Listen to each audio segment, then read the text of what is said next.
What's going on, YouTube?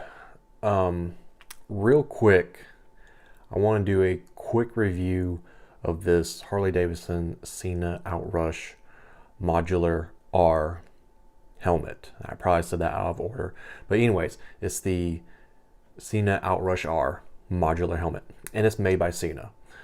I bought this a couple months ago, and I wanted to do a better video, but this is the last time this helmet is going to be in this situation or like this. So I want to talk a little bit about it and tell you what I like about it, what I don't like about it, who it's for, and then my next video I'm going to show you what I've done to it. Okay, so this is the Harley Davidson branded Sena Outrush. The best I can tell is that Sena does make the shell and the interior, and then they have added their Sena Bluetooth system. Now this Sena system isn't the same that you would buy and you would attach to a helmet. This is already built into it. So if you're the kind of rider who isn't comfortable with tearing your helmet apart, running speaker wires, putting the boom mic, attaching it, programming it, like linking it to your phone, that type of thing, then this is the helmet for you. You can listen to music through it.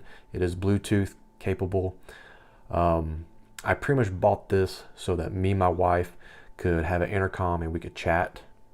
And it's great for that. If you are just wanting to connect to your rider and a passenger, or maybe a second rider, and they have this same helmet, this is great for that. This isn't great if you're doing large group rides and you want a large group of people, okay? And I'll explain a little bit more here at the end. All right, this does advertise that it connects to 3 other riders, so 4 total, okay? Sena to Sena, my wife has the same helmet. It connected flawlessly, very easy.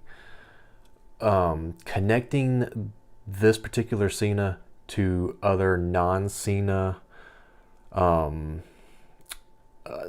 brands like Cardo, it was very difficult and it was very buggy.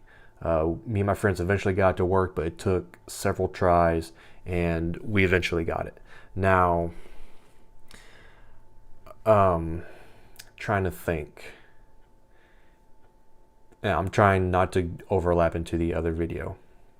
This does have the built-in sun visor. I've heard kind of mixed reviews about this positive engagement here. Some people say it's too stiff. Some people say they like it because the other was too loose. I particularly like the stiffness of this visor myself. I like knowing when I have gloves on that I can feel something engaging and it's not going to fall back down. There is a little click at the bottom and a click at the top when you engage it. As far as wind noise, I will put this at probably a medium. This is priced from Harley at $325. You can buy this from Revzilla, cheaper, because obviously Harley has to put their name on the helmet and their logo. I believe Revzilla has this listed at $269, so you're paying the extra money for the Harley stuff, and the Revzilla doesn't have the Harley branding on it. It does have the chin vents here that you can open and close, and it does have a top vent that you can open and close. The back vents back here, they are passive, they are always open. What's cool, and I can't really do this one-handed, there we go, is this came with a chin spoiler, which is pretty nice. This also came with the quick detach, quick ratchet, whatever you want to call it, quick release chin strap. Some people like it. I really love it. This is the first helmet I've had with it. Love it. I don't like the D-rings. I would rather have this on every single helmet, and if I could, I would. Ventilation is awesome on this thing. If I were to tear this down, it has great deep channels up top in the styrofoam. Great ventilation. This does not have pin lock technology on it, and if you don't know what pin lock is, then this probably won't pertain to you. But essentially what it is you got some pins right here that you can attach a second visor in and keep the fog down. As far as weight, I think people say it comes in a little over 3 pounds. I'm not sure, you can check out the specs, but I just mainly want to talk about the Bluetooth capabilities.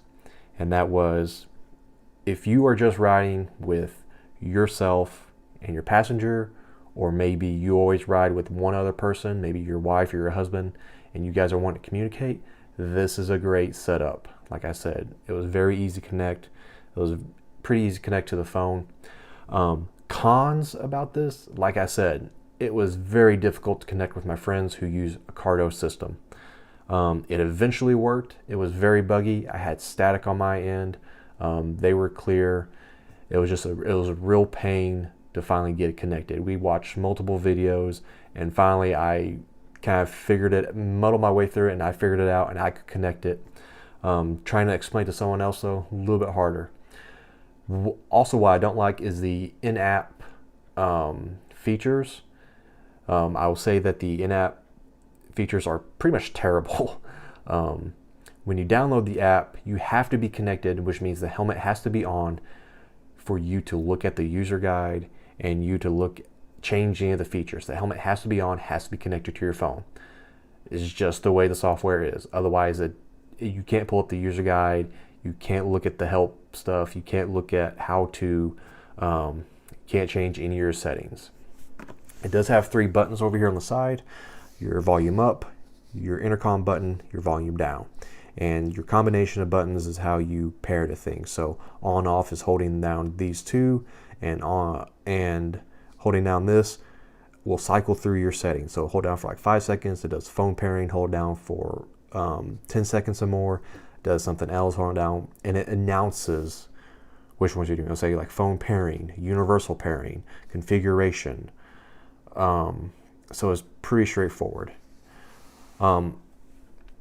So didn't have any problems hearing the wife. One of the features that advertises that you're supposed to be able to say like hello, and it's supposed to connect to the other rider or the other headset. You're also supposed to be able to like blow a puff of air into the mic, and it's supposed to connect. Very seldom did I ever get those to work. I've ridden with this for probably about, give or take, a month.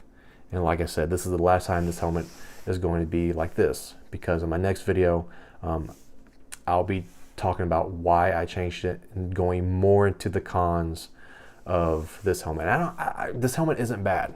It really isn't. It's not a bad helmet. Like I said, it's just for a very specific group of people. For $325, an entry-level helmet that has basic intercom capabilities that you want to talk to 3 other people with, it's perfect.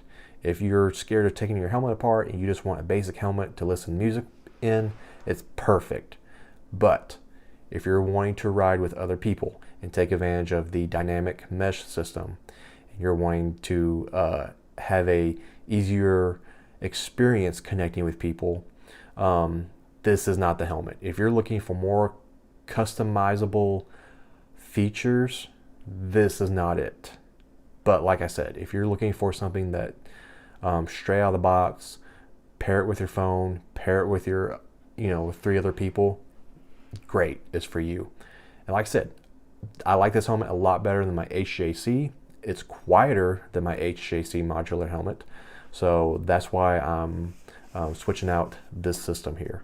So hope that helps. Sorry this was rushed. I just got off work. It's nighttime. My wife's in bed. So thanks for watching.